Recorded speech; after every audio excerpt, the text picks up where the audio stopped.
ఇప్పుడు జరుగుతున్న సంఘటనలు చూసుకుంటే చాలా టీచర్స్ అండ్ స్టూడెంట్స్ మధ్యలో మనం చాలా సంఘటనలు చూసాం. ఫిజికల్లీ హరాస్ చేయడము, వాళ్ళని అసాల్ట్ చేయడము, ఇలాంటి సంఘటనలు ఉన్నప్పుడు పేరెంట్స్ వాట్ దే రేజ్ అంటే, మేము ఏం నమ్మకంతో స్కూల్స్ కి స్టూడెంట్స్ ని కానంటే కాలేజ్ గోయింగ్ స్టూడెంట్స్ అయినా కావచ్చు, చిన్న పిల్లలైనా కావచ్చు, మేము ఏం నమ్మకంతో పంపించాలి అండ్ హౌ మేము ఆ రెస్పెక్ట్ అనేది మాకు ఎలా క్రియేట్ అవుతుంది, ఎవరు ఎలాంటి వాళ్ళు అనేది మాకు తెలియట్లేదు.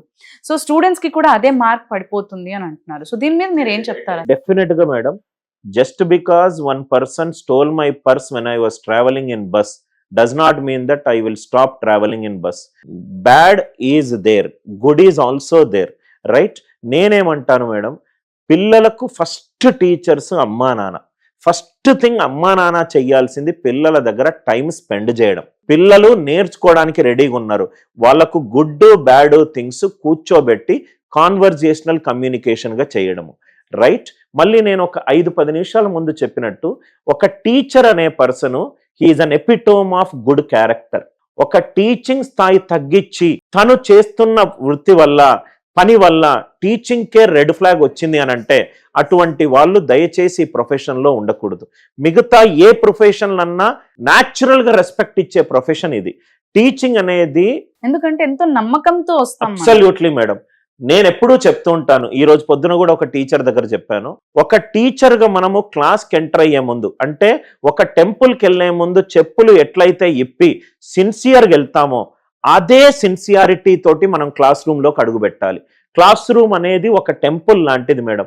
60 మంది ఒక ట్రస్ట్ కానీ ఏదో, నేను ఈ సార్ వల్ల నా ట్రాన్స్ఫార్మేటివ్ జరుగుతుందన్న ఒక డౌట్లెస్ ట్రస్ట్ ని మాత్రం మనం కిల్ చేయకూడదు. Yes, there is bad everywhere, but there is also good everywhere. నేను దీనికి కొంచెం కాన్వర్స్ గా చెప్తాను మేడం. బాగా నాలెడ్జ్ ఉన్న పీపుల్ టీచింగ్ ప్రొఫెషన్ లోకి రావాలని నేను కోరుకుంటాను. ఎందుకనంటే నాలెడ్జ్ అనేది ఎంత షేరింగ్ చేస్తే అంత మల్టిప్లై అవుతుంది. ముందు ఒక 10 రూపాయలు ఉంది, రైట్? ఒక ఇల్లిటరేట్ ఈడియట్ ఆ 10 రూపాయలు తీసుకున్నాడు, ఒక నైఫ్ తీసుకున్నాడు, ఒకరిని పొడిచాడు. ఒక 10 రూపాయలు ఉంది, చదువుకున్న వ్యక్తి ఆ 10 రూపాయలు తీసుకుంటాడు. ఆ 10 రూపాయల వల్ల భోజనం పెట్టొచ్చు, ఏదో ఒక గుడ్ థింగ్ చేయొచ్చు, లేకుంటే దగ్గరికి వెళ్ళి ఈ 10 రూపాయలు ఎవరికో పడిపోయింది, ఇక్కడ ఎవరైనా ఉన్నారా అని కూడా అడగొచ్చు.